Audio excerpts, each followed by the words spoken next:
we're just going to give it a minute or two just to let everyone come in. The numbers are still going up, so if you can be patient with us, when they start leveling off, we'll start the webinar.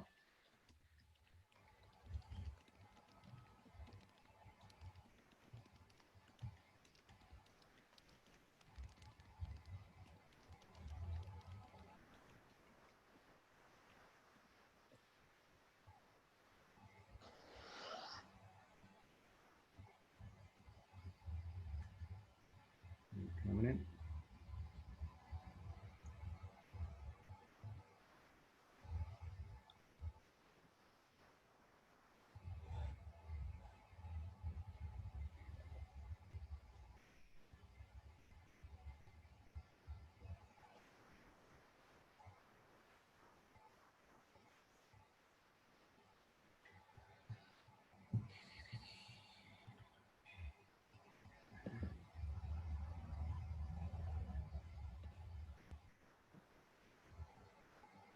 Okay, we're up to 300s. We're expecting quite a few more, so we're just going to hang on for another minute just to allow people to come in, and then we'll start hopefully.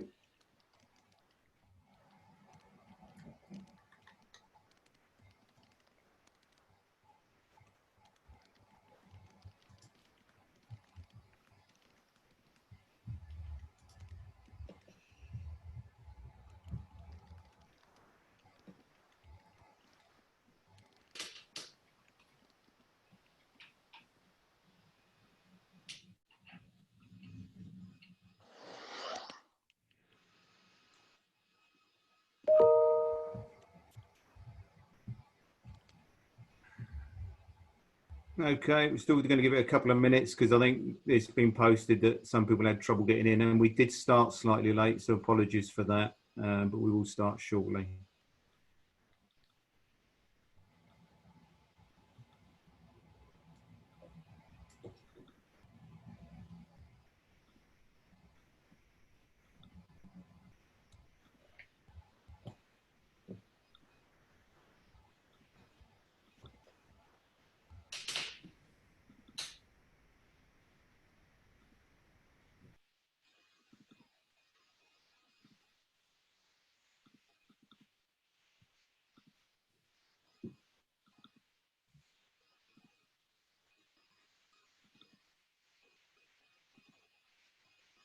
Okay. So look. The numbers seem to have flattened out slightly, so I think we'd probably make a start actually. I'm sure people are going to still be joining us, but I think we'll probably make a start because we've only got 2 hours for today's webinar, so we know that you're keen to hear in terms of what the panelists have got to say, and also we're here keen to see some of the questions and answer some of those as well. So I think we're going to make a start. So today's webinar is in relation to return to work for film, drama, commercials, post visual effects and the animation sector. It's Meet the Experts. So there's the experts all in front of you. So thank you for attending today's webinar. My name is Spencer McDonald. I'm the National Secretary for BECTU and is going to be chairing today's session. Today's webinar, it's presenting this exclusive, very exclusive panel of industry experts involved in putting together the back to work plans. And they're also going to talk about their expectations for the future. So we're joined by Warner Brothers, Moonage Pictures, the Advertising Producers Association, the APA, UK Screen Alliance, the British Film Commission, which are joining us slightly later actually at 2:30. And we've got the British Film Institute with us as well for today's discussion. So now as the production slowly starts to resume, this panel will cover the challenges and the hope for the future as we're turning this corner. So if you want to ask questions, can I ask that you use the button at the bottom? Some of you have already chosen to post some things up there on the Q&A button. Can I ask though that you wait until the panelists have all spoken, because they may actually answer some of the questions that you've actually got. So it might be prudent just to wait until the end of that part of the webinar. So first up, first in line today is Frith. Frith's been involved in supporting and developing training. She's been involved in the development of the TV drama agreement, which a lot of people have been working under. And she's also the founder and executive producer of an independent production company. So I'm sure, Frith, one of the questions is going to be about what do you do in your spare time? You've got, not very much going on. So can you tell us about the impact the lockdown has had on the drama industry, and also what the outlook is looking like? Thank you. Over to you. Thanks, Francis. So, well, I mean, I guess we all know it sort of changed in 48 hours in March. And like many other productions, we had one show filming that stopped filming over a weekend. And we are now not completing 2 episodes, which is heartbreaking because we'd been shooting for 7 months. And we were 3 weeks away from starting a 3-parter for the BBC and Amazon, which we are actually, fingers crossed, tap wood, etc., going to be start filming again on the 27th of July. And I think we're one of the first high-end TV that will be operating with actors, a significant testing regime being put in place so that actors can actually, at odd moments, work under the 2-meter rule. So it's quite different from some of the other dramas that I think have been thus far talked about, like the soaps and the talking heads. Not that we could have been at this stage, them having not done the work that they did. So like everybody, I think the first sort of 6 weeks of lockdown was trying to furlough crew and make, tie up productions. The broadcasters had to work out what was going on. We all were talking to insurers to discover that our insurance basically didn't cover us for a situation like the pandemic. So the upshot is, for all of us, fundamentally, we need broadcasters and financiers to fund our shows.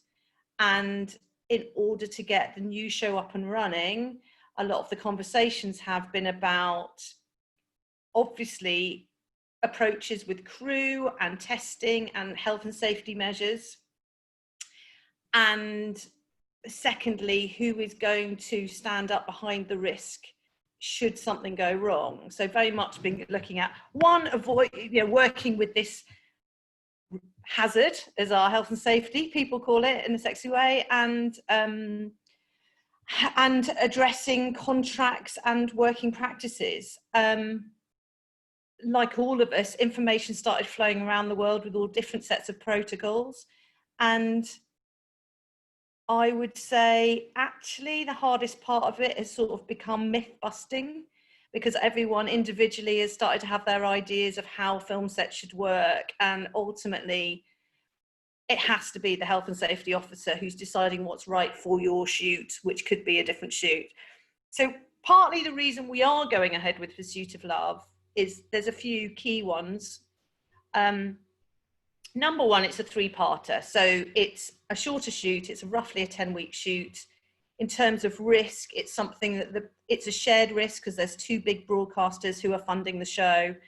And we are shooting in mainly based out of Wiltshire, which has been a very low risk area. But probably most crucially, it's a period drama set in a lot of stately homes. So we have a lot of space in which to spread out the crew and create safe cohorts for the crew to work in. I think if you were doing contemporary TV drama, that might be a lot harder, but actually we can put up a lot of marquees and we can learn and work separately. But I also would say, sort of, I don't know how many points I'm up to, 4 or 5. The group of HODs on that project are fantastic. They were really, really committed to the program anyway, but even more so, they have such a willingness to want to crack the ability of getting back to work and working really closely, knowing all their health and safety of each department and flexibility. We've got health and safety with us all the time as we work this all out. So I think without HODs that were really willing and able, this job would be near on impossible, and I actually wouldn't be doing it. And it's only because I've got that team together I can turn around to the BBC and go, I believe this team can do it on this show. The other thing to say is, as a production, we've still got insurance if one of our cast gets COVID, because our insurance was set up before the pandemic came in. And I believe, talking to my other production colleagues, that makes a slight difference to us as well. But I would say the real challenge has been we sort of heads of production started talking on a regular basis to make sure, one, we were sharing information, and two, everybody was sort of saying the same thing. And I think that's been echoed with broadcasters, and Spencer and I, we've talked about it, making sure the industry is sort of a pan-industry approach, that everybody's joined up and working in the same way, so that crew won't be having different experiences on different programs. And that's been very much of the ethos of what we're doing. That said, each program is different and has got a different set of circumstances. But I'm sure once the Q&A gets going, people will want specific answers to stuff. But that's broadly where we're at. We're about to go filming. I had a first socially distanced production meeting yesterday, which went incredibly well. And I 100% think it is possible to film in a safe environment on set. And I believe that set will be safer than probably most other places you go, because of the protocols that we're putting in place, which does include testing what we're calling a filming bubble, which is about 20 crew who are very close near camera. We are testing all cast, we are testing all extras. So, and everybody else gets a temperature test as they arrive on set, and a daily questionnaire as well. So, and the standard is working at social distance, as working at 2 meters. So it's present, but it's definitely felt with the production meeting work as usual, which was really, really exciting to be at, to be honest. So fingers crossed. Brilliant. Thanks, Frith. That was really good. And I think, you know, what you said about making sure you've got the right people, I think particularly at the moment, you know, with people returning and, you know, with the extra measures, that's, you know, that's critical, you know, making sure you've got the right individuals in the right jobs, you know, and that makes everyone's job, I think, a lot easier. It has to be. Everybody has a personal responsibility for their health and safety and other people that they work with. And sadly, we have had a couple of crew members drop out because we were about to go, and that was partly because of their age or where they live. They didn't want to participate at this stage, and you totally respect that.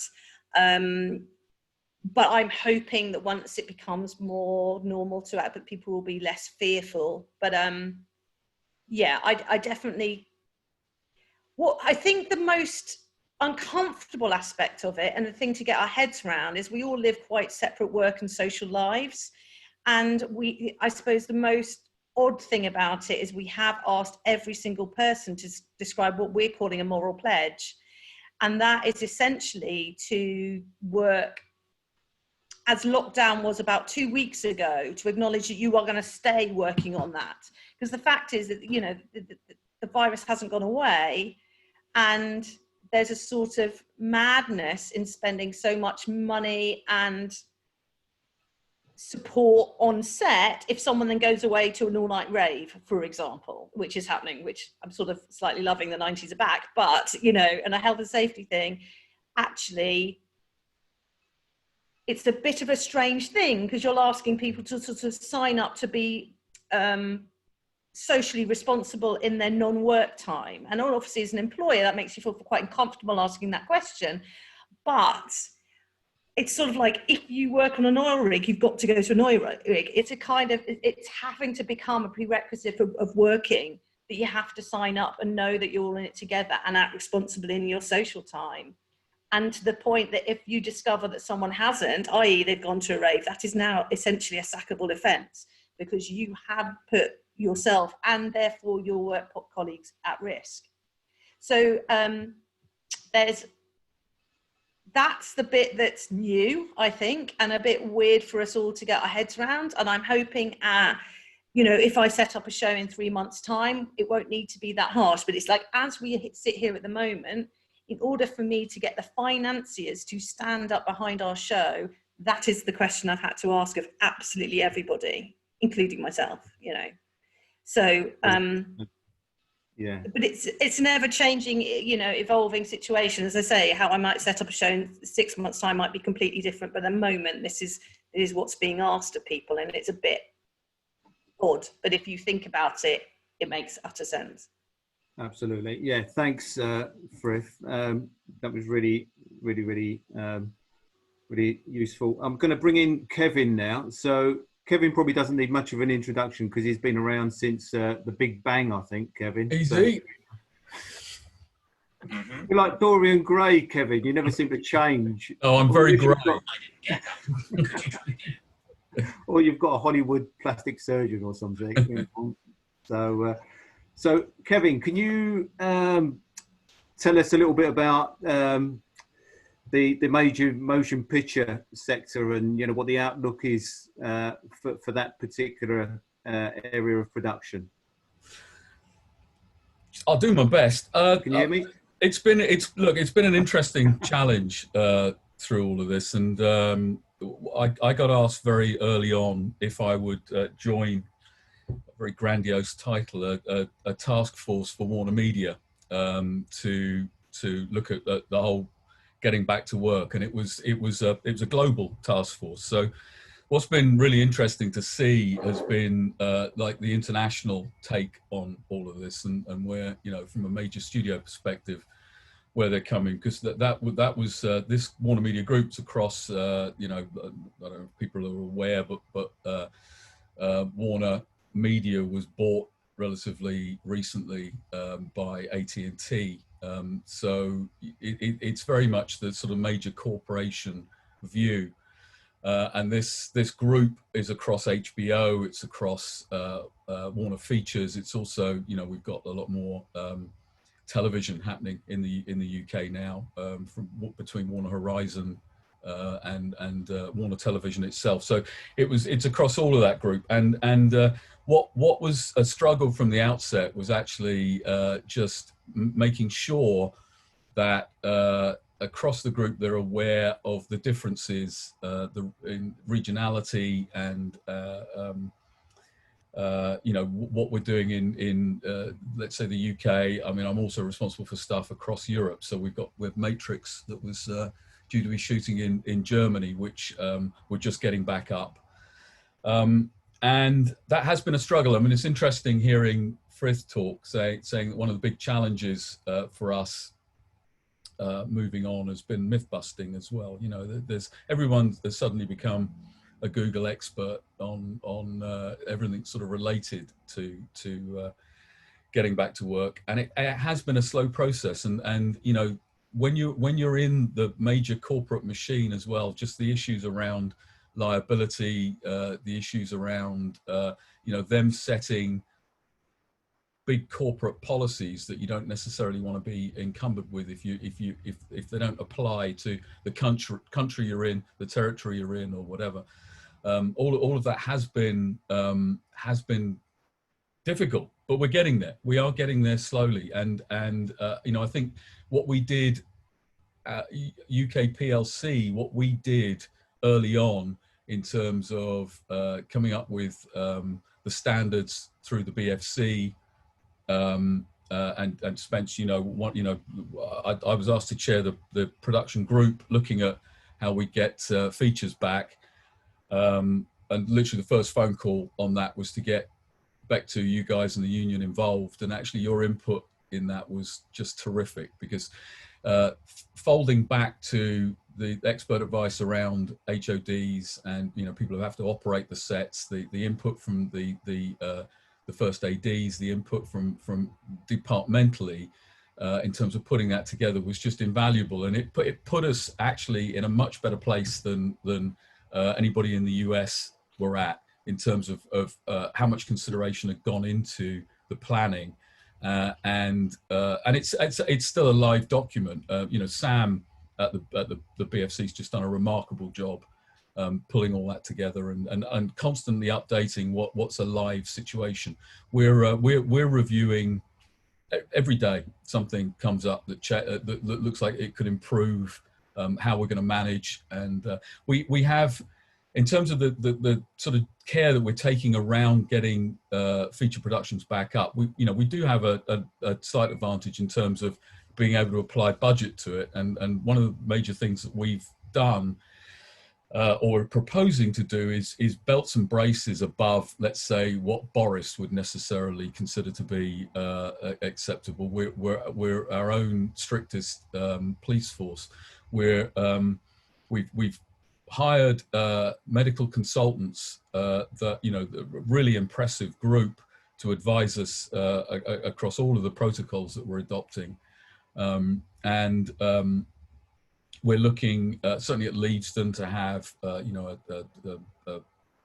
really strong medical presence, just even above and beyond just the testing capability, to have expert advice on call there all the time, and also what we've done a lot is just listening. It's listening to crew concerns. It's trying to listen to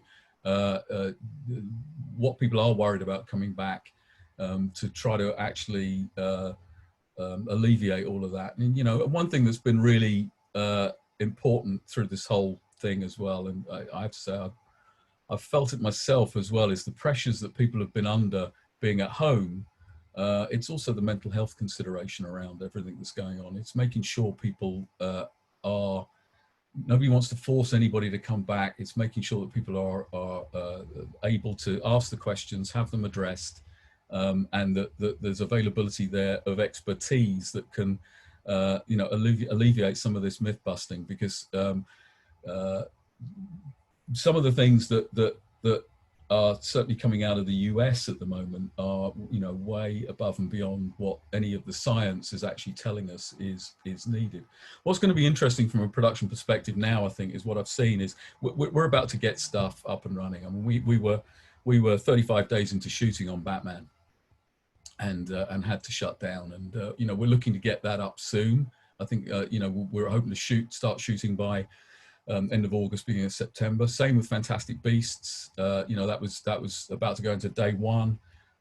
In Germany, we were 18 days into shooting on Matrix. So getting these big tent poles up is going to be it is a real challenge. I mean, anybody that's worked on them knows the numbers that are involved are very unwieldy. And truth is, we don't know what the schedule looks like on the new normal when we all get back and we're practicing our social distancing and trying to put all of the practices in place that avoid the clusters that traditionally we've always had. And that's from early onset construction through to let's get that sort of thing. When you get a set that's almost ready at the end, and you've got the construction working on top of set decorating, working on top of electrical, working on top of stunts, rigging, and all at the same time. We're going to have to try to avoid all that now. We need to roll out a longer prep period in order to allow people to actually get their job done, come away, and then phase the next phase in. So those are the theories around a lot of that stuff. The practice is what we're going to have to do is to start operating and do what we do in production, really, which is pivot around what's working and not working, adjust accordingly. As I say, listen to crew, listen to the HODs. If we see a lot of stuff that we're doing, it's redundant, I think, we'll look to gradually pare that back. And if we see, what we've done is we've set systems up in place where anonymously anybody that has a concern can go either report malpractice around something that should have been being done that isn't being done, or if they've got genuine concerns, they can go to that source and hopefully we'll deal and address it. Because you know, going forward, truthfully, the real concern is that from the major studios, if you look at where they sit right now, most of the major studios don't have the revenue streams now that traditionally they've always looked at. So the theatres aren't open. When the theatres do open, we don't know what that's going to look like. We don't know what box office is going to look like. So, you know, that's going to have a ramification. I don't know what that is right now, but, you know, I don't know whether it's going to mean they make fewer movies. I don't know if they're going to want to look to reduce the size of movies. It may be none of that. It may well be that actually they look at it and you still need the content, and actually the tent poles still have a place. But obviously they're going to be working at different margin levels, because if they're not getting those revenue streams, then they have to rethink their business plans. So that's all interesting. But also on a positive note, I think what we've probably seen is during this period, the one thing that doesn't stop is the creative process. So people are still have been developing, have been writing, and I think what you're going to see is a slight concertina effect, where what we had was an order of production all sort of nicely lined up like we've always had. Right, we shoot this, we finish this, we start another one prepping, the next one comes into to the studio scenario, then that starts shooting. And you know, and you're sharing your actors around nicely. Now all of the stuff that was 3 steps back has kind of caught up, and there's going to be a bit of a bum fight now for resource. So I think the UK is well placed to be able to deliver the continued level of production. But I think another thing that this is going to accentuate is you know, the continued need for training and bringing more people through, because, you know, I certainly see in the short term, you could actually see, bizarrely, considering the circumstances, you could actually see a spike in production. There could be more stuff coming in. Now, whether that sustains through the long term, the brain's bigger than mine, and people above my pay grade will be making those decisions. But interesting times. I think we're going to see a lot of changes. Don't know what they're all going to be just yet, but I do believe what we have come up with is our systems, protocols, whatever you want to call them, that are above and beyond pretty much anything else that's happening in any other industries currently. And just the whole PPE provision, you know, even going back in and dividing workspaces up so that people aren't crammed into the same sort of areas. Just the considerations around simple things like just the catering processes and all that. It's all been considered. It's all at the moment been set up in what, you know, what I believe is a really good, strong, efficient way. But ultimately, as I say, it's going to need us to get crews back, and it's going to need crews to then feed back into what's working, what's not working, what could we need less of, what we need more of, and I think we're about to see that. We've been sort of, you know, all twiddling out. Well, I haven't been twiddling out thumbs. I wouldn't be honest, I've been flat out, but it's been you know, a long sort of pause process, and now it'd be nice to actually be back at work rather than talking about how to get back to work. I'm certainly ready. Yeah, I mean that's it from me, to be honest, Spencer, unless there's anything else you think. No, that's fine. I think you've probably covered everything, and, you know, particularly about, you know, the issue of planning, because I think, you know, making sure that, you know, that there's proper time in terms of planning, you know, for people to go back and scheduling, you know, is done properly. And I think also in terms of, you know, the content, I think there's a real thirst out there, you know, for new content, particularly, you know, for, you know, the features and for the dramas, you know, right across, you know, the spectrum of, you know, the different genres. I think there is.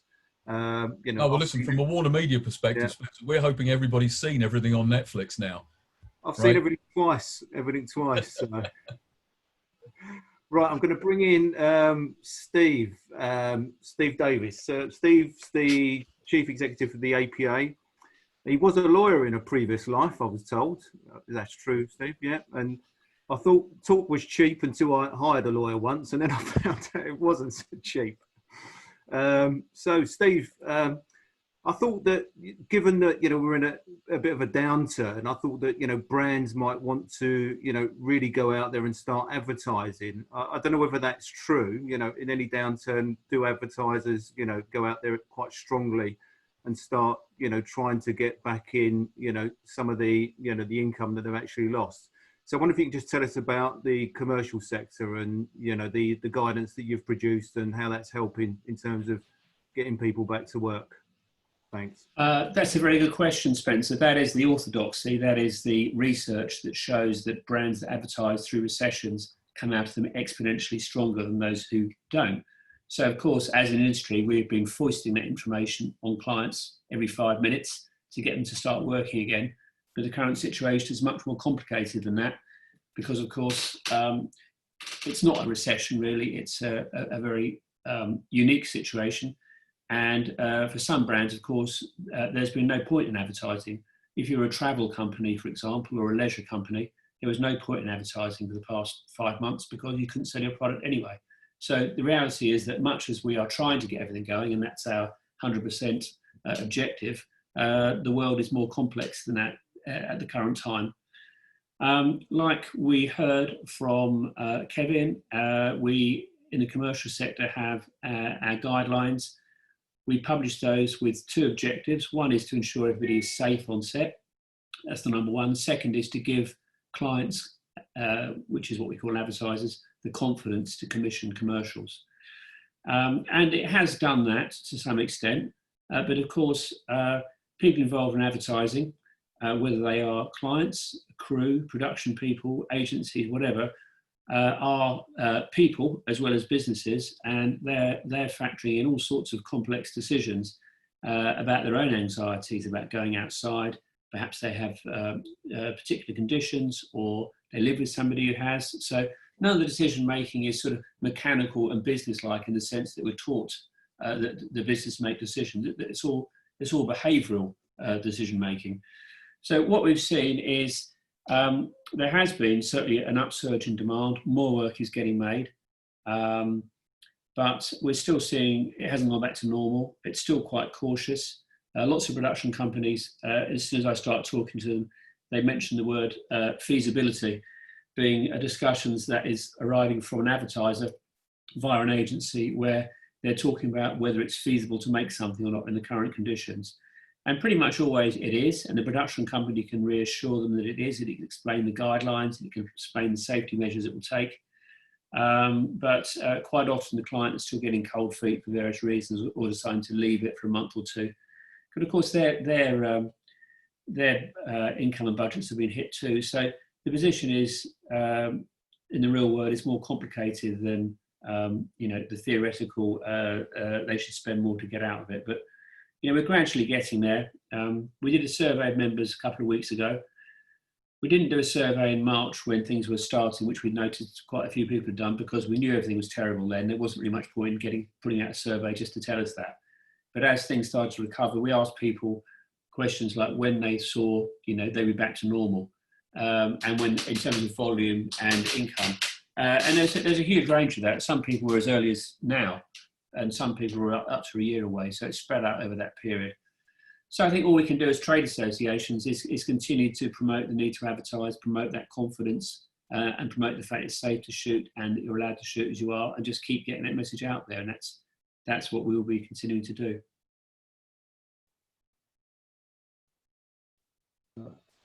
Thanks, Steve. That was really really helpful in terms of understanding in terms of where the advertising sector is, at the moment. And, I know that the advertising sector didn't stop completely. There was, certain commercials that were filmed, right the way through, the lockdown. So it just shows that it's, quite resilient, which is good news. And hopefully that'll pick up, as the months, go on. So next up is Neil. So Neil is the CEO of UK Screen Alliance. It's been with the organisation, I understand, since 2004, since its inception. So right from the beginning. So old hand, Neil, very old hand. Founder member. Yeah. but I guess this is probably the most challenging position you've been in, over since you've, been there since 2004. And I guess it's going to probably be a lot more protracted in terms of, the return to work for, the member companies that, you represent. So could you tell us a little bit about the guidance, the excellent guidance you've put together, and what the future outlook looks like? You're absolutely right about it being one of the most challenging things that we faced. Good afternoon, everybody. Yeah, when I started the job as CEO, I thought the biggest challenge for our sector would be apprenticeships. And then 6 months into the job, it became Brexit, and now it's COVID. I'm working my way through the alphabet. So, mind you, I know what D is. That'll be diversity. So, there's plenty of challenges for us to get on with, and this one is a big one. So, we had, we've heard from Kevin and we heard from Steve, but they both were very instrumental in authoring the guidance along with Samantha and people at the BFC. So the one thing that wasn't in both of those pieces of guidance was anything to do with post and VFX. So we decided that we'd also create a set of guidance for that, partly because we're coming from a very different place. So when the lockdown happened, there was a lot of work in the pipeline for post and VFX from pre-COVID filming. So, essentially we got a lot of gas in the tank, but that gas has pretty much run out now. So we are looking, as you say, Spencer, we're looking at quite a protracted hiatus. So that is difficult for us right now. But we were able to continue working when the lockdown happened. And there was a pretty gargantuan effort from the engineers and the technicians in post and VFX companies to move everybody to working from home. Obviously we're all working from home off laptops and stuff like that, but if you're moving VFX workstations that are dealing with lots of data, it is a much bigger challenge. So there's been a real technical feat of engineering going on there to enable this. So in some cases, some companies moved, globally, they moved thousands of people to home working, which was a pretty amazing thing to do. So back in the premises, there is hardly anybody working there at the moment. They're skeleton crews, and one of the biggest things is being there to reboot the workstations when they fall over, because most of the workstations in the facilities are still working, and it's just the desktop which has been remoted. So you've got these rather ghostly workstations in facilities with nobody sitting in front of them, but they're still doing the work. So that was one of the major things around our guidance, and it was very different in the fact that we could work. So what was the guidance about? Well, there were kind of 3 C's. We wanted to have some kind of consistency about the way we were working across the different companies. We wanted to get rid of all the confusion, and as I think we talked about myth busting, get rid of that confusion. But there was another thing in post and VFX. The 3rd C is competition. As I say, we were still working, post and VFX, very competitive sector.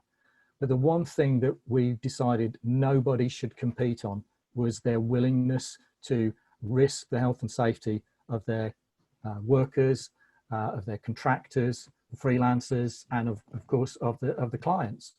So that was one of the things that came out of that was, limiting client attendance within the facilities.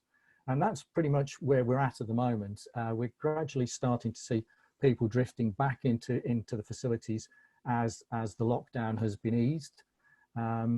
But we're still trying to discourage people from asking for client attended sessions. And there are solutions for just about every scenario. A few that we can't get around. For instance, if you're doing a big Dolby Atmos theatrical mix, you probably need to be in a big dubbing theatre somewhere in Soho or out in one of the studios. And likewise, some of the heavy duty grading sessions that may be going on. But you can get around a lot of that with remote viewing solutions and remote review and approval. So we've been doing a lot of that. We are changing the guidance as we go along. We're actually on 1.4 now, and I'm expecting to do 1.5 next week. So we're keeping up with the various changes that are going on. I mean, the government have actually produced guidance on how to write guidance. So we're having to kind of keep abreast of that. And also that, the science is changing. We're one of the things that I used to be an editor. I was an editor for 20 years.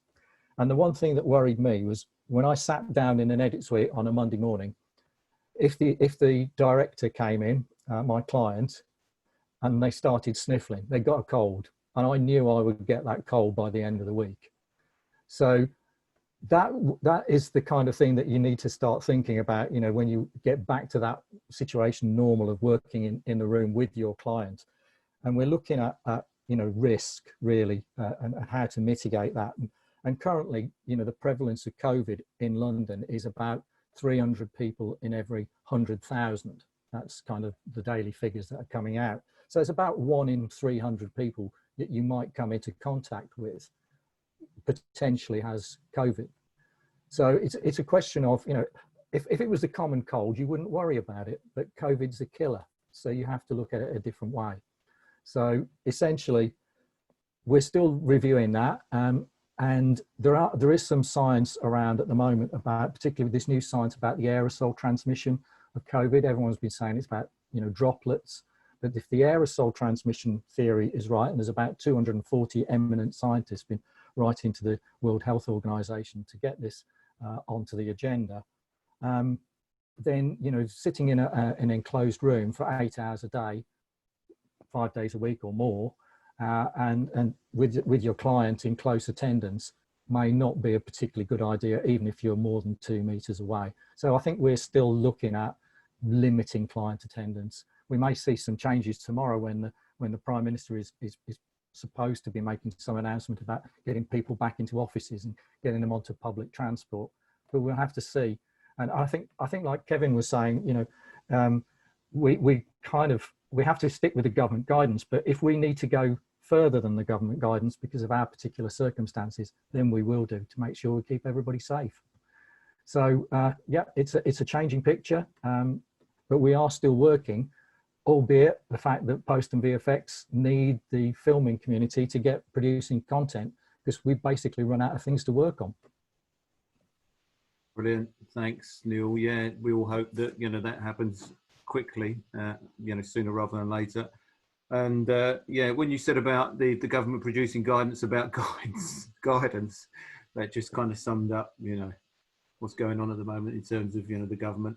So I'm going to bring in Harriet now. So Harriet is the Director of External Affairs at the BFI, and she's been working across various screen sector task forces, and has been looking at getting the industry back up and running as part of that work that she's doing there. So Harriet, can you tell us a little bit about the work that you've been doing at the BFI and the task forces? Yeah, absolutely. Thanks very much, Spencer. So I think, I'm not coming at the whole COVID problem from a sort of practical day-to-day work issue, but more from a policy issue and looking at where government has a role to play in terms of supporting the sector to get back into work and back up and running as quickly as possible. So really the way that we approached it is, as Neil was just saying, is he would have thought that Brexit would have been just a dress rehearsal for what we're all going through now. So we did have a screen sector task force up and running from the moment that Brexit happened. And it's a group that spans all of the screen sectors. So it takes in everything from TV, film, from studios through to independent production, and also we do tie up obviously with VFX, animation, but also video games. So it's a very broad group coalition it was originally looking at the thorny issues around Brexit, and putting together evidence-backed proposals for government to help us through the Brexit period. And just to remind you, at the BFI, we are incredibly fortunate. Not only do we have an incredibly strong team of policy analysts, but we also have a lottery fund which is dedicated to research to support policy interventions in the sector. So we're very lucky to have that resource. And so it's really about how we can support the sector in terms of drawing together those policy interventions. And also, as a government arm's length body, we have a sort of neutral, sort of independent broker role that we can play in terms of, we're not a lobbying organisation, we're not a membership organisation, but we can speak to industry and we can speak to government very frankly as well. So it seemed like a natural move for us to pick up the threads of all the different work streams that were emerging across a number of different groups, to make sure that the sector had the best possible chance of landing any policy proposals that were needed to move us back onto our growth trajectory. And just to remind you, I mean, we are one of the UK's most fantastic growth stories. I mean, the saddest thing is, in the first quarter of this year, we would have had by far and away the largest quarter ever of growth in the sector, and inward investment and also domestic production in the sector. And it was absolutely booming. And it was sort of £1 billion worth of production just obviously fell silent overnight. It also obviously, in terms of, we're one of the countries where cinema was also doing fantastically well. And we know that cinemas are losing about 3.7 million a day at the moment, obviously, as their doors, well, the majority of them remain shut. So government was super keen that we worked on this and coordinated across the sector. So what we did was brilliant working taking place in terms of what Neil Hatton was doing and what Kevin was doing and the BFC was doing, also that PACT was doing. So what we were doing to start with, the first thing that we did, which was really important, the most important priority on sort of day one, was the workforce.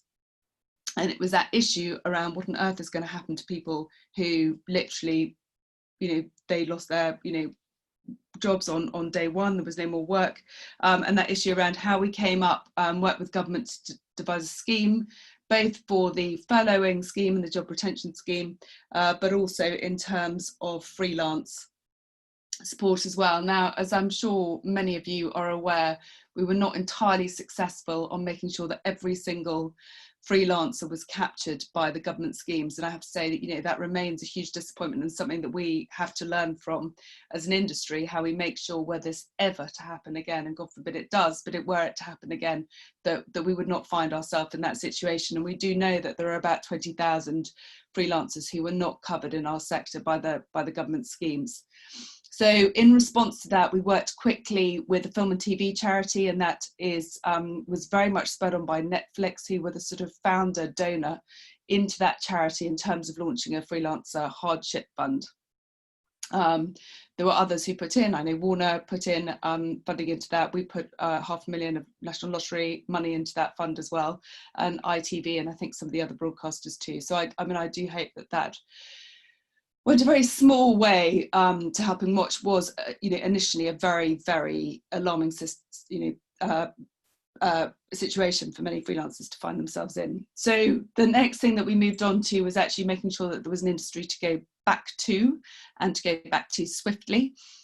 So the production guidelines that Kevin and others have talked through, that was really important to get those up and running really quickly. And I have to say, we were by far and away the first creative sector out of the traps in terms of having those guidelines drawn up. So we've been the sort of blueprint for other sectors coming in behind us, music, a whole range of other sort of audience facing other types of industry, and the creative industries have had a good look at ours, and we've been certainly the BFC guidelines were the guinea pig in terms of going through the Public Health England, all the various hoops that had gone through to make sure they were rubber stamped at the end. So a huge amount of amazing work done there. The other thing which Frith was talking to earlier, which is again is absolutely vital in terms of getting back up and running, is the issue of insurance. So the government have absolutely accepted that they will need to step in terms of providing some sort of insurance comfort to the sector, and this has happened in a number of other territories across Europe and internationally, where the government has come in either as a guarantor, there is a fund, or they've worked with reinsurance companies. And I have to say, we just haven't quite got it over the line, but I want to say that it is absolutely accepted by both Treasury and DCMS that this is vital in terms of getting production back up and running in this country. So hopefully more news on that shortly. We're just disappointed there hasn't been anything to date, but it's not for lack of enormous amounts of hard work within government departments on this. The other important recommendations that came through the task force, one of them was around getting a quarantine exemption, because actually, as we've already talked about, there are a number of productions which were closed down overnight. Well, in order to finish production, you actually needed to have people enter, and people were not willing to go and spend 2 weeks in an Ibis hotel before they came to finish a few days' work. So actually getting that quarantine exemption was really vital in terms of getting people back to work. So the BFC worked on that, a number of others. We wrote a letter to the Prime Minister, a joint letter from all the different task force chairs, and we were glad that when they had their 3-week review of the quarantine process that we got an exemption for that. And then another one of the successful task force recommendations was one about cinemas. Cinemas were allowed to reopen on the 4th of July, but I'm quite sure you might have noticed that not many have reopened, that a number of the big titles have been pushed, and that there is a general anxiety around actually the sort of balance between reopening and actually being able to afford to reopen. So the government included independent cinema, within its enormous 1.6 billion cultural recovery package, and the BFI will be administering the funding to go out to probably around sort of 400 independent cinemas across the UK, basically to make sure that they keep their doors open and are able to reopen and don't fail during this period. So there are 2 recommendations which we have not been successful in so far, but we are continuing to have really long and protracted conversations with government on. There is a big issue which Neil Hatton obviously is part of his area, is the issue around VFX, who are going to be adversely affected by the fact that their drop-off in activity is going to fall at a different moment to our drop-off in activity. And there is also an issue for other film, TV, children's animation, in terms of the fact that the cost of implementing COVID guidelines is going to be potentially again a deterrent to people getting up and starting work again. So we've been looking at these sort of cost of COVID protocols through the lens of actually how could you use the tax relief system to offer some form of comfort both to VFX and in terms of independent film as well, television as well, in terms of helping deal with some of the costs. And but that is not, so far, that has been a more difficult conversation to have with Treasury and DCMS, but we still feel hopeful that there will be progress on that as we go through the year. There are other opportunities in the autumn. And the other one is around the replacement funding for Creative Europe. I don't know how many people will be aware of it, but it is a scheme that supports the distribution, export of British independent film in Europe. We will no longer be a member at the end of the Brexit this year, as we go through Brexit.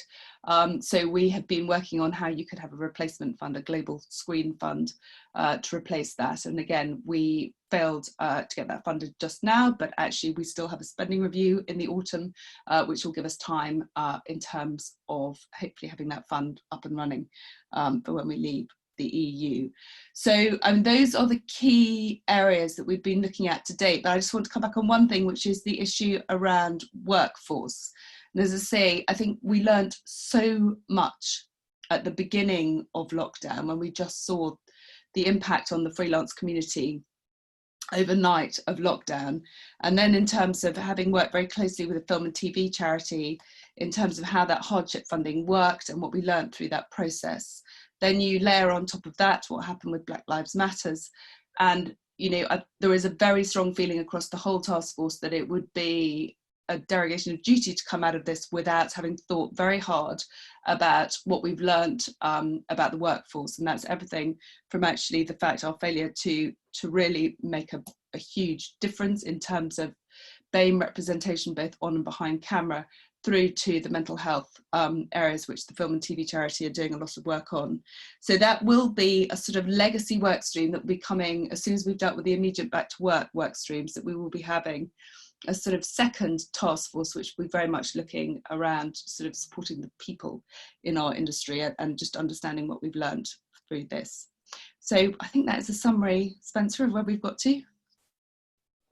That's brilliant, Harriet, and thanks very much for mentioning in particular about the the freelancers that have fallen through the cracks, because we've had some real horror stories in terms of people that haven't been eligible for any government support, that are really struggling. And given that the industry is only going back quite slowly, it's going to probably be some considerable time before their income goes back to what it was before March, before the lockdown.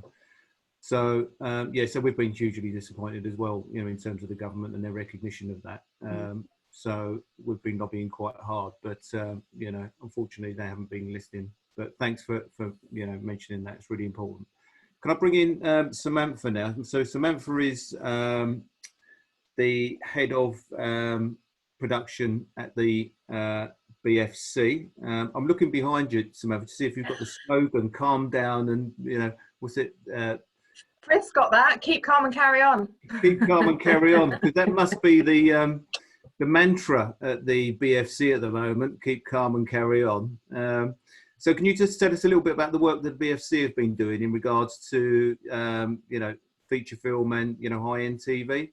Of course, yeah. So it stemmed from, as Harriet was talking about, the BFI task force. We were already a member feeding into the process around Brexit, and as Harriet said, it shifted very quickly to COVID. So the British Film Commission represents inward investment, film and high-end television production. So we led the way on, first of all, feeding into the process around furlough as it related to our part of the industry, but very quickly turned our attention to recovery, and we found quite soon that there was a gap in the market for some guidance. People wanted to have some kind of framework that they could build on to start thinking about how they were going to get back to work. So we picked that up. We already have a board, national advisory board, made up of various representatives from across the industry. Spencer's representing both the Federation of Entertainment Unions and BEC2 as part of that, of course, Production Guild. We've got Legal and Accounting.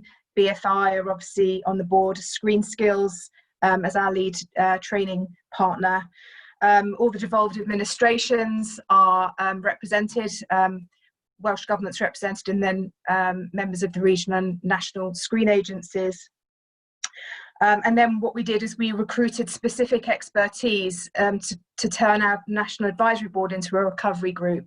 So we nominated Kevin, probably not something he'd ever agree to again, to lead on one aspect of recovery, which was physical production, which I was very much most involved. Neil very kindly stepped up to represent visual effects and post. And we had Wigan and Safri looking at business affairs and legal, focusing in for the purpose of this conversation around physical production. We created this much smaller subgroup so we could focus in on creating some practical guidance for the industry. As I've said, Kevin kindly chaired it for us. Spencer was absolute key to that process as well, being the liaison point, not just for BEC2, but for all the entertainment unions for us. We have Production Guild again represented on there, several producers working across high-end television and feature, Screen Skills, of course, and then we had a couple of specific health and safety experts on there. Matt Spooner, who's on Mission Impossible now, but previously he's worked on several Bond films, and also First Option, who've been working for the industry. So the first thing we did was gather every existing bit of best practice that we could find from around the world. We had some very privileged information from our commercial partners who very kindly provided the early work they'd done on protocols. And then really we brought together a kind of a pretty rough framework based on that, and then followed the biggest industry consultation I think the film and high-end TV industry has ever seen, which took in not just those infrastructure partners that focus in on inward investment, but very smartly from BFI's advice and support, we were able to ensure that our guidance was going to be properly transferable to different budget levels. So BFI assisted with bringing in a lot of independent feed into the process as well. So it was a a truly all-encompassing consultation. So I've said Bectu alone were able to get the consultation for us out to 20,000 members, and I would have to say that all the departmental stuff within the guidance is very much based on expertise provided by the people watching this webinar now. And Spencer and his colleague Jay were absolutely fantastic in the process. They worked with us tirelessly, as I'm sure Spencer is trying to put out of his mind now. But we also had below the line agents, freelance production managers. We consulted with mental health experts, organisations that represented disabled actors and crew. Obviously, we worked very closely with all the regions and nations and ensured that on our behalf, they got out the consultation to all the infrastructure working on the ground in the English regions and also throughout the nations of the UK. Screen skills were obviously across, working concurrently on developing training to roll out in time for the industry to be launched, which they did brilliantly, and thousands of people have already undertaken that guidance. And then, as Frith will know, the heads of the biggest UK HETV companies have a heads of production group, and that they fed in collectively. So we probably had a few hundred consultation responses, but they literally represented tens of thousands of views. So whilst it was a massive job to corral those views for the BFC, it was not the BFC's views represented, it was the industry's views. Obviously, what we then had to do is to make sure that that was in line with government guidance, and that's where that process became fairly onerous, because it went through, obviously, Department for Culture, Media and Sport, who is the key government department working across the creative industries, but also BAYS. We took it to the Health and Safety Executive, who obviously oversees safety on set already. It was signed off by number 10, Public Health England, and our final sign-off was actually from the Deputy Chief Medical Officer of the United Kingdom. So it really was signed off at the very highest levels, but completely created by the industry. So very, very welcome. Very, very grateful for everybody that responded.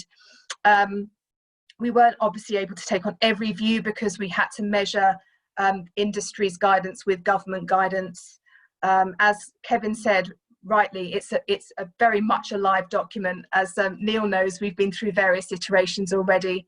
So we've obviously reflected updates on social distancing, though frankly, the guidance for the industry, because it's about 1 metre, it's still around 2 meters, except where 2 meters is not possible, and we have our own fixed teams concept in place around that.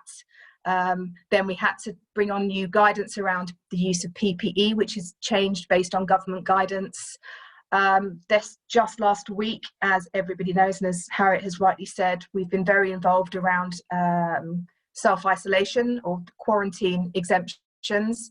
And we will be doing another update at the end of this week to reflect a little update on that. And there's been more recent government guidance around waste disposal. So every time there's a government update relevant to our industry, we will ensure that it's reflected within the guidance.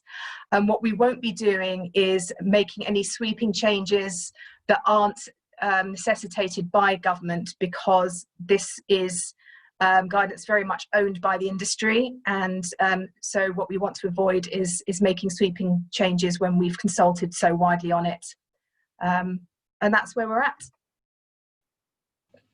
Brilliant, thank you, Samantha. Yeah. So what are you going to do now? You've done all the guidance and everything else. It's put your feet up, I guess. Well, do you know what? To everybody's point, actually, we've just started. As soon as the guidance came out, inquiries started. We've had 4 inquiries for major productions over the last 4 days. Usual things: stage space, crew availability, asking questions about whether we're opening up. We're working really closely with the regions and nations, because as has been well reported, England opened up a few steps before Northern Ireland, Scotland and Wales. So it's been answering lots and lots of questions now, both around the guidance, around the quarantine exemptions, and now it's working as closely as possible with everybody involved in production to make sure that everybody feels supported and knows what they need to know to get safely, most importantly, up and running again. So we are getting very, very busy with inquiries, I'm pleased to report. Well, that's the first sign, isn't it, really, with the calls coming in, about, the stage space, the crew availability and those sorts of things. So that is a really good sign. So thanks, Samantha, for that.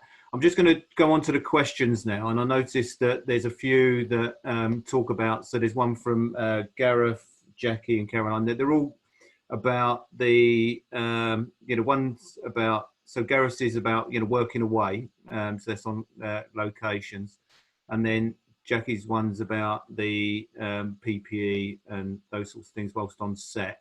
And then Caroline is about the testing, which is, will that be done during, work time rather than just all these additional things they have to do, would it be tagged on to the end of the working day or the beginning of the working day rather than just incorporated into the day? I don't know if Frith, could you touch on some of this? Because I guess a lot of the dramas are going to be working on locations and away, aren't they, from, studios? So I don't know what the setup is in this particular situation. To be honest, okay, so let's rewind back to the testing. We are doing, the only people who are getting tested are the actors, potentially stunts, essays, and 20 core crew. And as a standard crew, we've got a crew of about 100.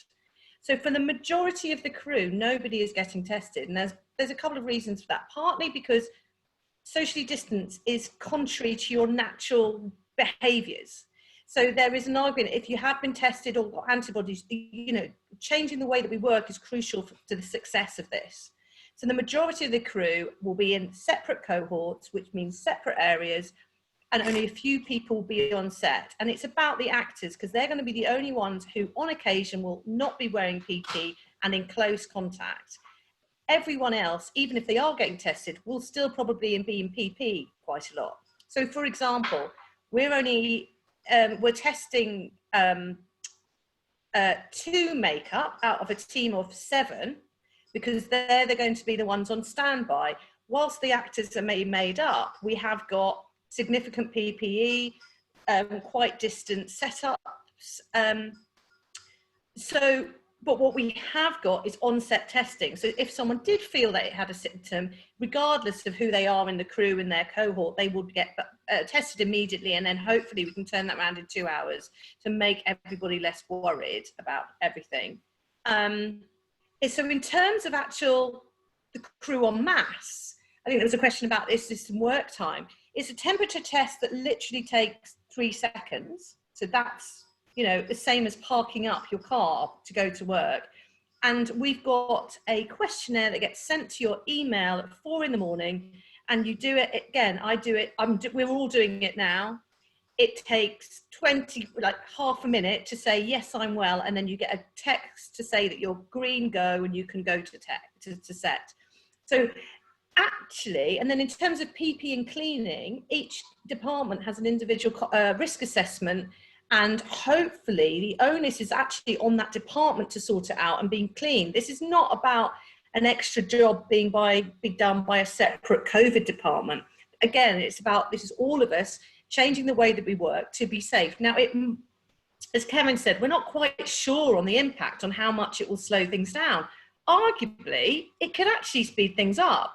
There's a slimness to this. There's sort of, we know how many, crew can suddenly be around camera. This is minimalising that. Video Village is gone. So there is a streamlinedness and effectiveness that may or may not slow things down once people get into the swing of things. So I know a lot of broadcasters at the moment are pushing back to colleagues, adding weeks onto their schedule because it's an unproven thing. And maybe they'd rather deal with it should it not work out. So I think anybody getting back to work has to be aware you're at the start of something and you're sort of moving forward. In terms of social time, the whole group, for us, our approach is if you're being tested, you also have to do an at-home risk assessment, because if we discover someone lives in a shared house with 8 people, that is not obviously a sensible place to go back to at the weekends. Or if your partner, if you live with an elderly relative, or if so at the moment, again, we're a well-funded but short show, we're taking the approach that we will talk to each crew company, they do a home risk assessment, and if we find something that's they are concerned about, it gives the crew member an ability to raise that question. And then the other part of it, but everything else is normal. So if you're working away from home, you can go and rent a room or stay in a hotel as you would have done normally, because if you're not part of that core 20, your work is social distance. You should be socially distanced in your personal life as well as your work life. So really, it's not that different other than wearing some PPE and being conscious. About what's going on around you. Does that cover all the questions? So I know there were a few. Yeah, that pretty much covers most of it. So what I'm going to do now is just scroll down a little bit, actually. So it mentions in there a comment from Alan that Neil made, just in regards to the back to work document, and he was saying that we need to make sure that we keep the rules as the guidance as simple as possible. And I know that some of the guidance even Bex has produced is quite it's quite detailed, and I think they're right that we need to make sure that people understand it and it is as simple to put in place. I don't know if you've got any thoughts on that, Neil, just in terms of the guidance and whether it would, sometimes we do make things too complicated and then people just tend to ignore it, don't they? Well, that's true. Yeah, I mean the 1 meter plus policy came from the government. It wasn't from us, and actually that's one of the most confusing things around the guidance at the moment. I mean, everyone's looking at that, and you only got to look at the streets of Soho a couple of weeks ago when the pubs opened for the first time, and there's a lot of people not understanding that 2 meters is still the rule, and it's 1 meter plus if you've got mitigations. You can be 1 meter away from somebody with mitigations, and in fact those mitigations that were put up were already in place under the 2 meter rule. So I think we can only work with what we've got from the government, and I don't think it's been particularly clear from the government, and it hasn't been well communicated from the government, and there has also been sort of flip-flopping around. We wearing face masks in shops came up in the press, and then Michael Gove denied it, and the following day it was true. So these are issues that we're having to put up with in terms of the overall communication about policy. So we're trying to keep it as consistent as we can and trying to keep it as clear. We've tried to put some specific scenarios into our guidance so that makes it easier for people to interpret it. And I think that's, but overall, with all of this, you've just got to use your common sense. And I think, as Frith says, you've got to use your common sense, not just in your work life, but in your personal life too. Yeah, thanks. I think that's the underlining message, isn't it? Really, use your common sense in most of these situations. I'm just going to go on to, there was a question from Paul, which I think Steve you came back on, but I think you just sent it to the panel. I don't know, because we're seeing certainly within the union that lots of disclaimers in terms of if you're working on a production, then you won't have any recourse if you contract virus, and it says that if you contract the illness and even fall over and die, we've seen it in contracts now. And so the thing is, I don't think they're enforceable. You can't sign away gross. You can't do it. It's gross negligence. Nobody can assign. It's in English law. You can't assign that away. So. Yeah. If they sign it, it's pointless and it's illegal if they've asked you to sign it. So actually, it doesn't matter. I mean, the only thing I would say is no one's going to know where they've got it from. And unless someone's had actually, like, you kiss them or they've coughed very much in the face and no one else has coughed in your face. I think the whole point is, I mean, it's very unlikely, I think, that the HSE are going to pursue a COVID case or something like that. It's just the focus is on getting back to work, not about being ill. And I think, in a way, we can talk about the illness provisions in our industry anyway. There are other things that come into play that, we're a freelance industry, and I think, as Harriet pointed out, and Spence, that is comes with risks that means people aren't protected in a particular way because of the sort of nature, even if you're PAYE and you jump from job to job. So being ill is another aspect of that. But what we don't want to do is get into a situation where we, make people's anxieties, about returning to work even worse by seeing those sorts of things in, in a contract. I think, Steve, you kind of quite succinctly actually, answered this question, amongst the panelists, really. I don't know if you want to come in on that, Steve? Yeah, I mean, if you, as Frith said, first of all, a crew member would have to establish they got coronavirus on your set, which unless there was an outbreak of many people would be difficult. Then they would have to establish to have a claim that you'd be negligent. Because, I mean, doctors are getting coronavirus in hospitals, but they can't sue the hospital because if they've got the PPE and the precautions being taken, they've got it anyway, they're not being negligent. But if the employer has been negligent and the person gets it, then you can't exclude liability in English law for injury or death caused by negligence. So it's not illegal to ask for it, but it's pointless. And I would say it was not just pointless, but really quite irresponsible, because I think you're making the crew member anxious, more anxious than they need be, even for no reason, because it might make people think, God, if I go on this shoot and I get ill and or die or something, my family will be left with nothing. I mean, it's not true, but to give that impression in a document strikes me as irresponsible. Okay, thanks, Steve. There's a question in the thing about BME community, and it's saying many of them have got underlying conditions, and what support or guarantees can we put in place to make sure that they can return to work safely. And I think there was also something that was posted on there, I can't find it now, but someone who said that I'm a fit 70-year-old, what happens in those circumstances. So there's all those categories of workers, and I just wondered, I don't know who wants to come in on this, just in terms of. Shall I chip in on this one? You want to go first? Okay. So essentially, I mean, there are categories of people who shouldn't be at work, and clinically extremely vulnerable people. If you've had a letter to say you are extremely vulnerable, you shouldn't be in the workplace. You can still work from home, but you shouldn't be in the workplace. And then there are people who are advised to shield, mainly because of their age, or maybe because they have a less severe condition. The extremely clinically vulnerable, people who've been on chemotherapy and things like that, who've got cancer. So, but the news on that is by August the 1st, they're expecting to pause the shielding program. So at that point, then you can go back to the workplace, providing that there are, it's a COVID secure workplace and there are right mitigations in place, but you are advised, if you are clinically vulnerable, to maintain 2 meters or better at all times, and not to use the 1 meter plus mitigations.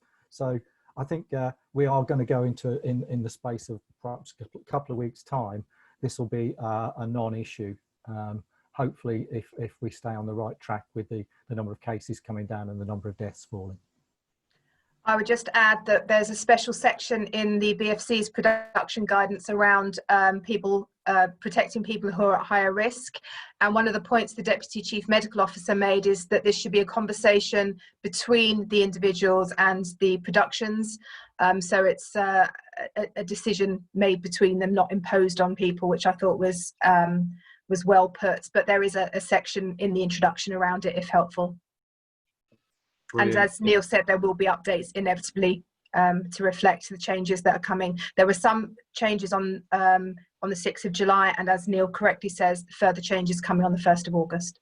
Yeah, it's not absolutely certain yet. It says they hope to do it. Correct. The other thing that will happen at that point is if you couldn't work at all, in other words, you couldn't do any work at home, and you were in that extremely clinically vulnerable group, you were able to claim, or your employer was able to claim SSP for you. Once the shielding program is paused, that dispensation of being able to claim SSP will also disappear.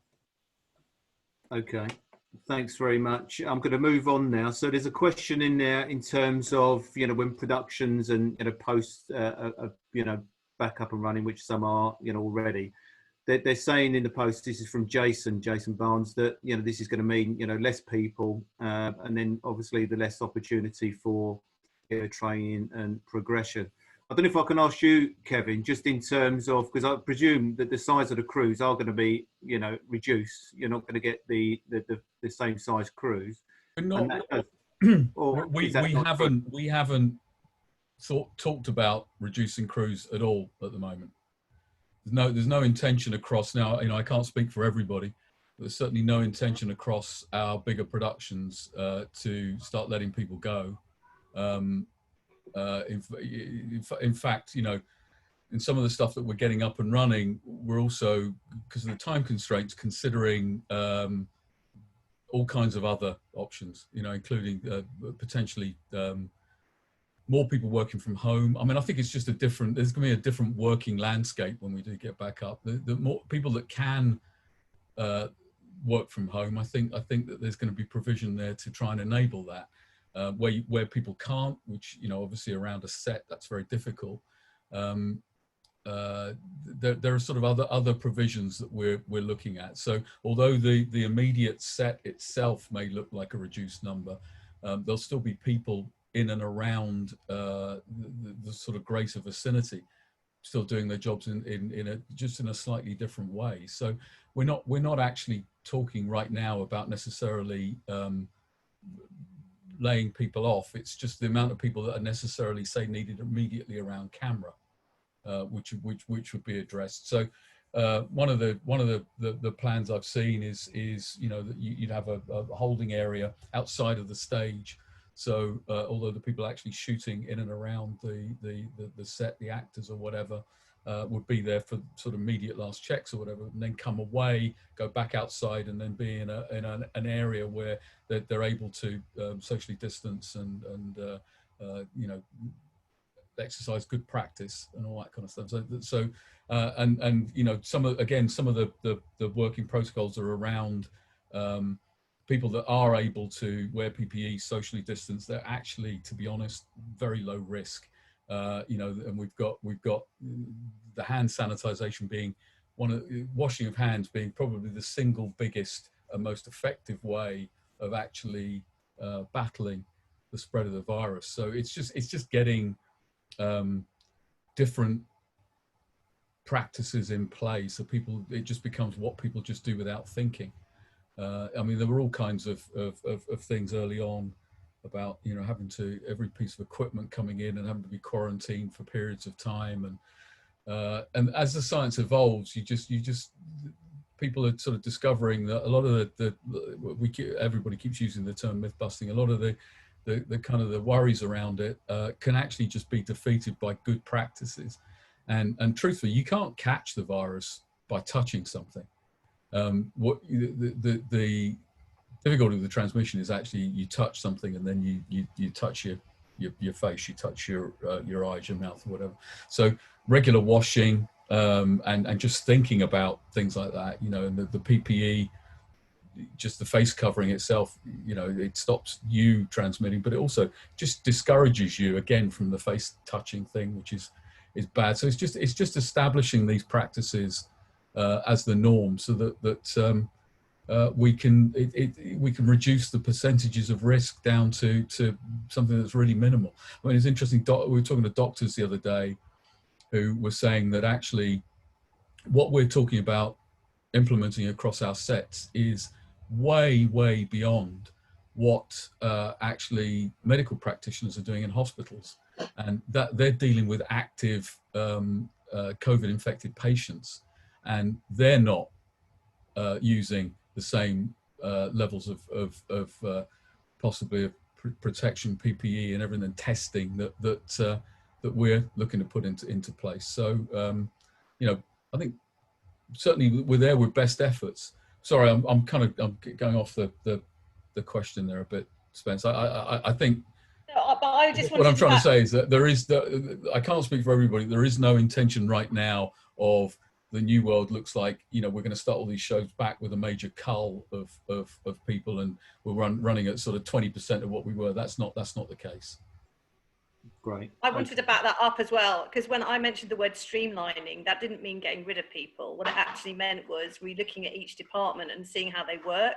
Again, you know, it's probably added a couple of number of people to the crew, but not very many. It's very much been about talking to HODs and going, right, how do you want to work? And actually, probably a bit long overdue in how the setup of each certain departments, and just questioning, you might want slightly more experience in the way that you set up your team. But I would hope that every show that you're setting up, you do that anyway. And a bit like Video Village going, can you tell how delighted I am? I'm just sort of, this should be progressed. This technology has been around for ages and we've not embraced it, which seems a bit strange. And yet this is going to be really, really helpful, because it means you don't have to be 2 foot away from your actor to be able to see them. You could actually be doing something else in the truck and still potentially be checking what they're doing on set. So there's streamlining just means working smarter.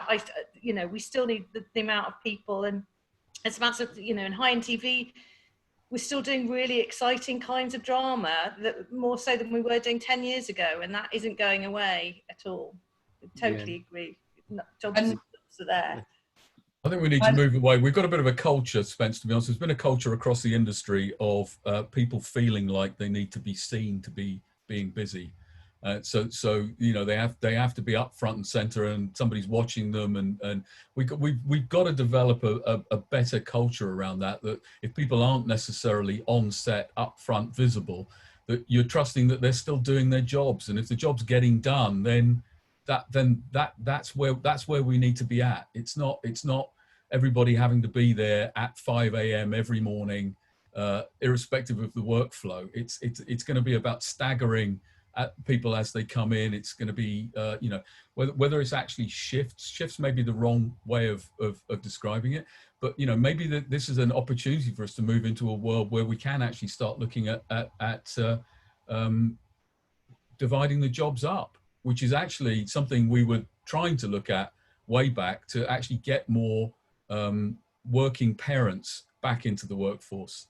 You know, so where you could have a job division in say production offices, accounts offices, so that people are able to actually get back and tailor that with childcare and various things. So, you know, there may be some real positive things that come out of this whole debacle at the end of the day, because frankly the industry's needed a bit of introspection for a while, I think, to look at how we operate and how we can improve it. So this could be an opportunity. Yeah, and can I just come in on that as well, just to say that is very definitely what this final strand of Screen Sex Task Force work will be looking at, is this issue around is the people who are working in the industry. So if you look at the fact of, we did some projections, this is actually pre-COVID, for government around where we think the production spend could be in a couple of years. And I mean, at the moment, last year, I think it was 3.7 billion. We're looking at potentially 6 billion over the next 3 years.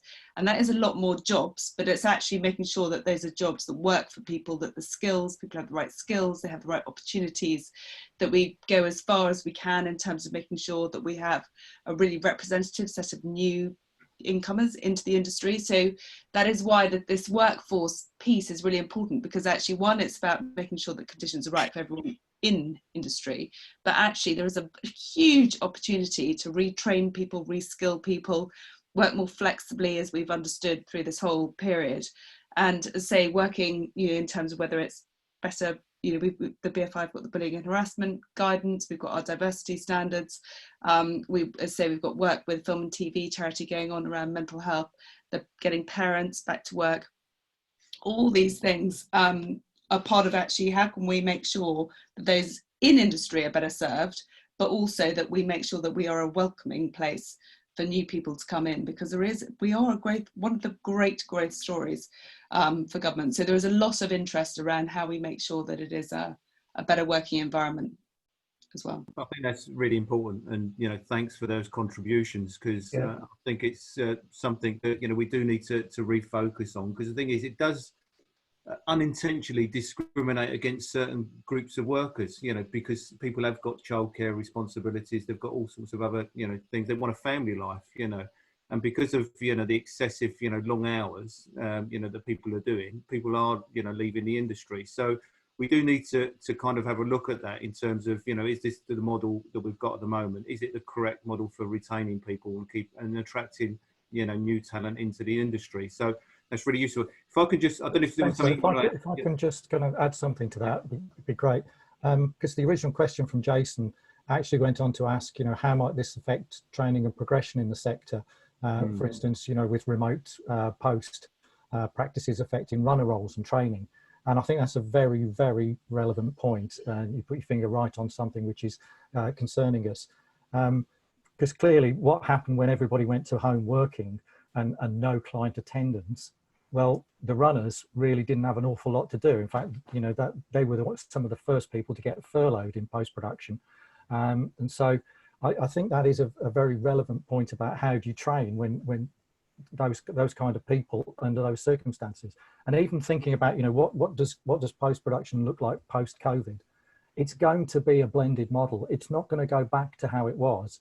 There's going to be a mix of home working and on-premises working. So we've really got to think about how we train our people in future and whether the runner model is the most appropriate way of training people. And we're already starting on that. This is a big opportunity to get apprenticeships working. And, you know, particularly in post-production and VFX, where the employment model is more geared towards PAYE employment, in those circumstances, if you're employed for more than 12 months, then apprenticeships can work. I mean, they don't really work, well, they don't work for freelance employment. And that's another thing that we've got to address. So there's a couple of things going on at the moment. Screen Skills were about to run a pilot scheme, which was funded by DCMS. That they were going to actually employ a bunch of people and then work on a loan out model to productions to get round this freelance issue. Unfortunately, of course, that whole program has been paused whilst the COVID crisis has been on, but it's all the funding's still attached, and all the stakeholders, which were Warner's and Netflix, are still attached to that. And when we get back up and running, that pilot scheme can go ahead and see whether that model will work. But in post-production, we don't have that problem. We've already got apprenticeships in place in VFX and in post-production. We've got our first cohort of post-production trainees who are still doing their course right now. We had to move that course to online delivery so they could continue with it. And I think that's a much better model for getting people properly trained, rather than this, you know, come in as a runner and do menial hospitality work when actually you want to be a colorist or something like that. Having a properly structured apprenticeship program in post-production, I think will be something that we really push. I mean, it's something I'm very keen on because I actually cover apprenticeships within the Creative Industries Council. I chair the group on that. And, you know, we're very keen to get this whole system going. 2-3 years ago, we had a handful of apprenticeships. We've now got 18 different apprenticeships, and there's another 10 in the pipeline about to come and deliver in the next year. So we're going to see a very different landscape for training and progression. Okay, thanks, Neil. Steve, have you got to shoot off? Yeah, I'm due on another Zoom. I'm sorry. It's very interesting. I hope members have found it useful. Just one little point on that. We're working with some great women who have this organisation called sharemytelejob.com. I don't know how many of you are familiar with them, but they are all about promoting job sharing. They're women working on television. They're expanding into commercials and into film. So I can, if anybody emails me, I can introduce you to them. But you know, they're well underway with all of that. But, thanks very much for inviting me. Thanks very much, Steve, and thanks for joining. It's been great having you on the panel. So thanks again. Okay, Harriet, can I just ask you? There's two questions here. One from Mark and one from Jamie, just in regards to the indie production, you know, indie sector. And they're saying about, you know, will they have, you know, sufficient budgets to implement it, and will the insurance be, you know, a barrier in terms of, you know, productions getting up and running? And I know there's this concern about Indigenous productions, you know, just holding off because, you know, they're concerned about not having, you know, that insurance in place. and worried about all the additional controls. Is that the signals that you're getting from, you know, productions, that particularly the indigenous productions? Some actually, so as Beth was saying, some of the productions which were already agreed and prior to lockdown have got suitable insurance cover. So we are obviously seeing some productions are getting back up and running. And I mean, for this, I'm talking about some of our film fund, the BFI Film Fund productions. But to be honest, I mean, there is this need for the insurance cover is huge. I mean, that is going to be the real change in terms of once that comes through, then everybody can get back up and running in terms of actually being able to their finances being able to be comfortable enough and people to feel they've got the confidence to go back. So unfortunately, we're working very closely with DCMS on this, and I'm absolutely sworn to secrecy in terms of the details and the timings and how it's going to work. But I just want to say is that government have absolutely categorically understood that this is of huge importance, and it's just there's no problem with the will, the problem is the way, and they also really understand that this is time critical, because obviously as we're in the summer and we've got longer daylight hours, they absolutely get it that this needs to happen sooner rather than later. So all I can say is I think we were hoping for an announcement, you know, a week or so ago. It's not happened yet, but I feel very confident it will happen. I just don't know exactly when, and I don't know exactly what the product they come up with will look like. But just keep watching, because it will be hopefully something out soon. In terms of the additional cost of COVID on productions, I mean, that is obviously a challenge. We've done quite a lot of work with line managers in terms of looking at the additional cost on a various number of different budget levels. It can be anywhere between about a sort of 9% and 29%, to be really precise, actually, of additional cost, depending on budget, whether that's documentary, TV production, etc. So, you know, that is a really significant amount for some people, obviously. So we are keeping a watchful eye on that. We're also working very closely, so this is from a BFI Film Fund perspective, we're working really closely with some productions who have done their kind of first pass at what they think it's going to cost, have come in with something eye-watering, and actually what we're doing is working really carefully with them, just seeing if they can come in actually a little bit lower. So that's going to take a bit of time, I think, in terms of people getting used to how much they actually have to spend on extra COVID costs. In an ideal world, there would be some sort of compensatory short-term uplift in the tax relief, which would allow to cover for those additional costs, but that's not happened yet. Brilliant. Okay, hopefully we get an announcement sooner rather than later, and that might instill a bit more confidence in productions getting back up and running. I've gone down slightly to a post from Catherine, which is just in regards to the temperature test. So what she's asking is, if your temperature records on that it's higher than it should be, then does that automatically mean that you're just sent home, without any compensation? What would happen in those circumstances? So I know that we've seen this on some productions where people have been tested, certainly when they turn up, so they might be racing there on their bike, their temperature's higher, they've done the temperature gun, and then all of a sudden it's gone a bit higher than it should have done. Well, I mean that's partly why we're doing the daily testing questionnaire, so that if you'd not got a green to come to set in the first place and then you tested, that's the red flag. I think obviously we've discussed this, and I think different companies are looking at different approaches. I know a flat rate is being discussed at the moment. I know some people might be able to pay, but remember, we're trying to cover things from children's drama, regional drama, right up to high-end TV. So at the moment there isn't an agreed approach, but everyone acknowledges that the self-isolating aspect of what we're dealing with is unusual, that someone might not actually be ill. Like, we've all got a responsibility. If you are ill, should not come up to work. You should look after yourself and look after your colleagues.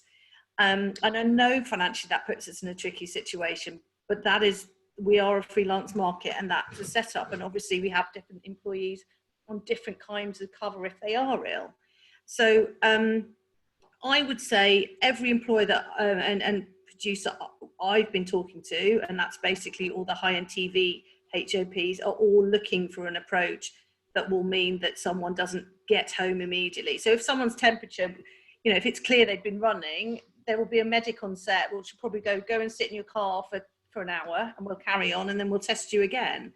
It's not going to be an immediate go home, but you should get some clarity from your line producer when you're starting up. But it's not an unreasonable question to ask, but I don't think you should expect full pay necessarily, but it's definitely a flat rate, and certainly not that you would be replaced, and that you should be able to come back at that once you're feeling well. Yeah, certainly, because I think on, you know, well, there was a production just recently which got reported incorrectly, but there was people that turned up on that their temperature was slightly higher, and then a couple of hours later they done the test again, and, you know, they were absolutely fine. So it was, well, exactly, it sort of depends. Like I've got, as I said, I've got sort of, we're very lucky, we've chosen to, and we've got to have an on-site testing facility, which means that if someone, regardless of their temperature, had a cough or something, we can actually test them even if they're not part of the filming bubble. But, you know, a lot of dramas are going back and they aren't doing any testing, and they are just doing social distancing as their norm. So that's a different, and if social distancing, then you have to be responsible. And I know it is tough when people have work lives and money to come in, but we are in a pandemic, and everybody has to acknowledge the usual situation that we are in, and your health is the most important thing. Definitely. Samantha, can I bring you in? There's a question.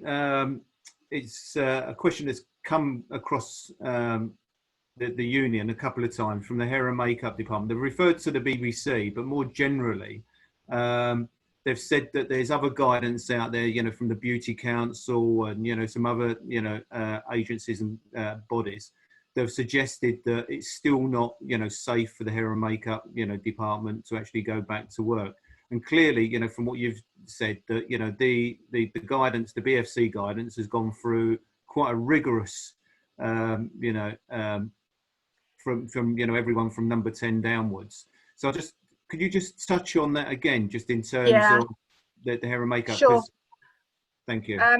Sorry, Spencer. Yeah, so the personal care industries were close contact services, which is the official term for hairdressing in this context. The biggest difference between our industry and hairdressers is customers, as opposed to us with closed sets and the same people you're working with every day.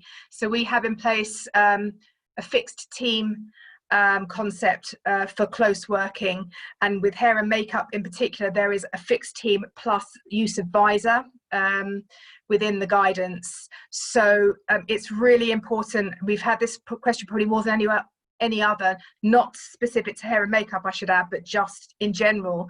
This guidance is very specific to our industry. We are a very unique industry, and one can't compare our guidance and the restrictions and rules in place in our industry to those working in customer facing roles where you've got the general public coming in and out. It doesn't happen in our industry. There's control. That's the main difference. But all our guidance is, every time there's a change in government guidance, it's applied and then it's signed off additionally by Public Health England. And it's just been done again last week with the use of visors and fixed teams being confirmed again. Brilliant, thanks. I don't know if I can quickly go back to you again, Neil, because there's a question up there following on from what you said about the training, and they were saying, yeah, but who's going to actually, you know, provide, you know, that training? I think you did briefly touch on it. I don't know if you could just say a couple of words just about how that's going to be delivered. Well, if it's an apprenticeship, are we talking about, is it specifically about post, or is it about production? You could just talk about post and visual effects. Well, the post one, essentially, if it's an official apprenticeship, it's paid for out of the apprenticeship levy. So all the big companies, if they've got a payroll more than 3 million quid, basically they're having to pay a levy on top of that. You know, companies like Framestore are paying considerable amounts of levy, and so that is already, that training's already paid for. There's more money in that pot than actually Framestore can use. And what we've done with the post-production apprenticeships is we've actually done transfers to smaller companies out of pots of larger companies. This is something that you can do within the government system. So actually the training cost for apprentices is actually paid for out of that levy. All you have to do basically is pay the wages. And actually now, if we start a new apprenticeship between beginning of August and end of January, we actually get a £2,000 bonus to go towards the wages of that apprentice. Now, I'm trying to see if we can get more apprenticeships up and running in that window. At the moment, we were certainly planning to do that pre-COVID. We were going to have a new cohort of VFX trainees in September and a new cohort of post-production trainees then as well. But of course, all of that is put back, you know, whilst people are looking at the size of their workforce. The idea of recruitment is pretty much on hold at the moment. So I'm hopeful that we can get those up and running. But in terms of paying for apprenticeships, official apprenticeships, they're basically already paid for by the big employers.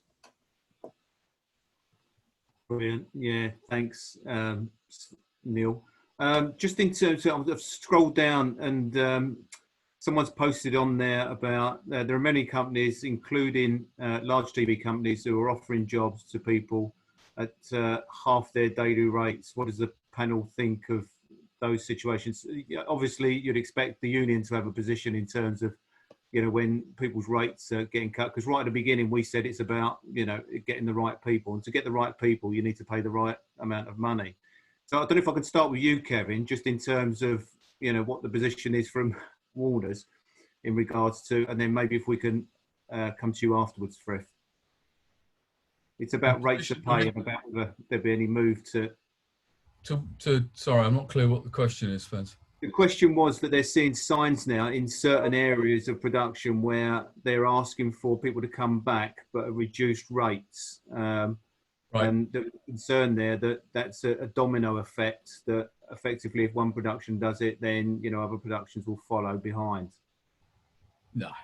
Look, there are always, unfortunately, there are always people out there that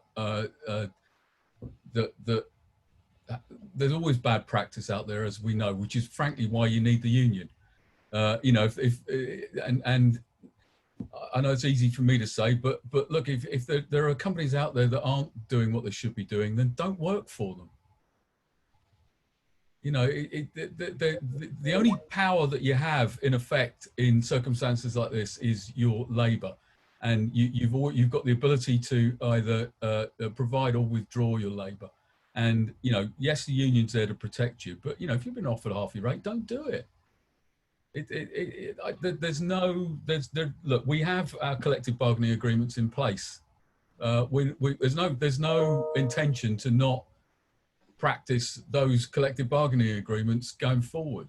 You know, in fact, what we're doing is we're in essence, you're enhancing practice by introducing all these other layers. But the fundamental practice around how we work and all that kind of thing is still contained in those agreements. And, you know, again, I can't speak for everyone, but you know, as a company, we're going to move forward as we were moving forward. This doesn't change. This doesn't change any of that. There's no thought or intention of, oh, this is a great opportunity to cut everybody's rates. That's not a discussion. That's simply not happen. No, I totally agree. And I actually, if you're very good at your job, I want to work with you. And, you know, I think good HODs who are embracing this and being really positive solution finders are invaluable at the moment. And crew who embrace it as well will find work and will be paid properly. There's no intention to cut work. I would say that the broadcasters have had to write off a lot of programming. You know, a lot of crew will know this, that you know, we were doing a big show that's now going to go out as an 8 episode, not a 10 episode. We weren't insured for this. And Sky will have lost a lot of money. ITV will have lost a lot of money. So Brexit's about to happen. We're about to enter a recession. We don't know. And we do have an industry that is susceptible to different measures, we're still very cheap for American finances, as we all know. We don't quite know what the next 18 months is going to be in a global scale, and that hasn't gone away because of this. So it might, and as in television, there's 6 months worth of filming that hasn't happened, that's now going to happen, which is going to put off, like for a production company, we were hoping to get some green lights this year that probably won't happen now.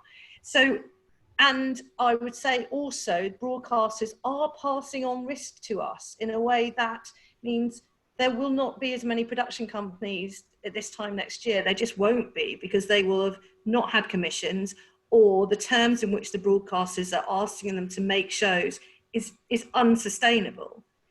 And we are all together entering a potentially scary economic climate, and that will hit us all. That's not to say I think people should work for cheaper, but I think it might mean we've seen a lot of high-end TV come into the country. It might be we're doing more Band 2 shows again for the terrestrial broadcasters, for example.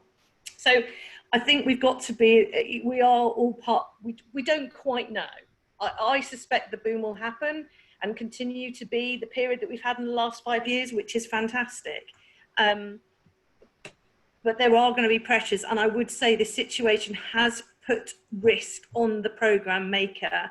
And so I can see, I don't think they should be cutting wages, but they are being asked to do things and stand up in a way that they probably, one, shouldn't, and two, means any possible overage is being put at their door. You know, people are talking about television shows potentially being abandoned. That's never happened before.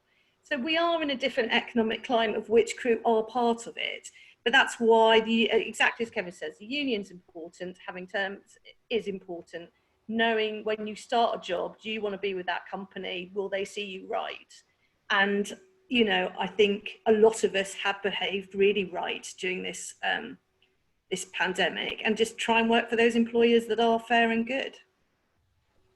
Brilliant, thanks. We've only got just a few minutes actually, and probably not enough time to go through you know, any of the other questions. So what I'm going to ask is that, is there anyone on the panel that wants to say anything that hasn't actually been covered that you think's important?